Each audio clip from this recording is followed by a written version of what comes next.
Jake swung the hammer one last time, breaking through the wall. Behind it was a hidden door.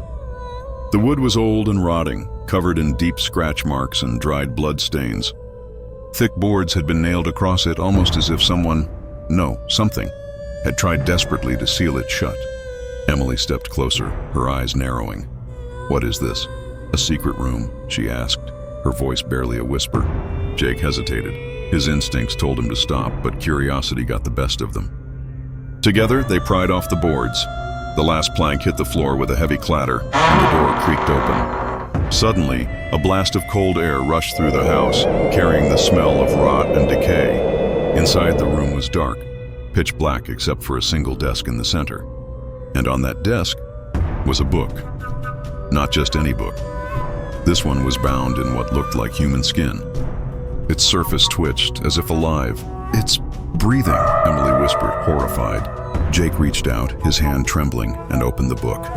The pages were covered in symbols that writhed like living worms.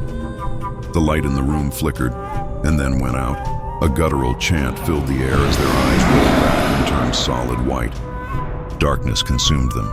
They woke in bed, drenched in sweat. Blood soaked their hands and clothes. The bedsheets were stained red. "What the hell? What did we do?" Jake gasped. They staggered to their feet, following bloody footprints down the dark hallway. The walls groaned around them. In the living room, a pool of blood spread across the floor. Faint sobbing echoed from the shadows. And then, something moved. A woman crawled out of the darkness, her limbs bent at unnatural angles. Her eyes were black voids, her mouth stretched into a wide, jagged grin.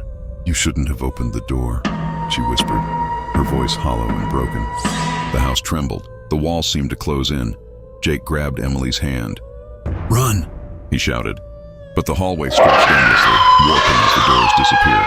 Emily stumbled. She screamed as invisible hands dragged her back.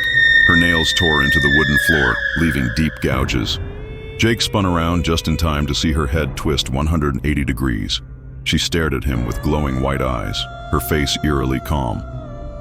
"It's already too late," she whispered in a voice that wasn't her own.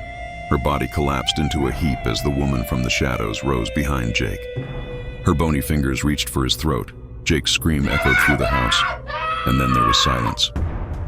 The house stood quiet once again. The hidden door was back in place, boarded up as if nothing had happened. In the dark hallway, Emily stood motionless. Blood dripped from her lips. Her eyes glowed faintly white as she whispered, "Come play with us."